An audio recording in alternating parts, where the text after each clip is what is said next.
Corona virus के तेजी से बढ़ते मामलात को रोकने के लिए दिल्ली हुकूमत लगातार कोशिश कर रही है। इसके बावजूद राजधानी दिल्ली में कोरोना का कोहराम जारी है। यहां पर हर रोज केस बढ़ रहे हैं। दिल्ली में मरीजों की तादाद 2100 से ज्यादा हो गई है।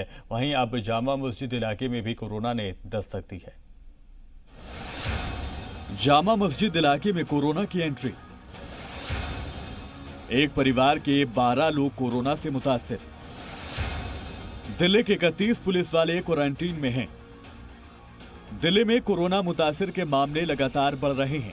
परेशानी भीड़भाड़ और संकरी गलियों वाले इलाकों में नए मामलों को लेकर है, जिसने आम शहरी की फिक्र को बढ़ा दिया है।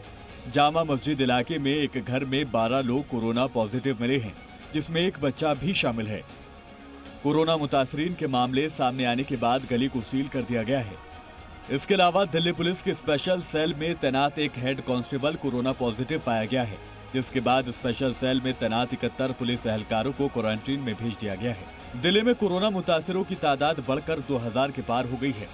अभी जो बचे हुए लोग हैं 1498 72% लोग अभी एक्टिवली जिसे कह सकते हैं एक्टिव हैं, और जो जितने पेशेंट हैं उसमें से 27 पेशेंट आईसीयू में और 5 वेंटिलेटर। वजारत बराए शहरी हवाबाजी का एक मुलाजिम भी कोरोना वायरस से मुतासिर मिला है। इसके बाद नई दिल्ली म्यूनिसिपल कॉरपोरेशन ने राजीव गांधी भवन में वाक़े वजारत बराए शहरी हवाबाजी के बी विंग को सील कर दिया है। इसके अलावा दिल्ली सरकार ने फील्ड में काम करने वाले सहाफियों की कोरोना जांच के लिए कोविड टेस्टिंग सेंटर भी बनाया है, जिसमें कई सहाफियों की जांच की गई। अश्विनी गुप्ता, जी मीडिया, दिल्ली।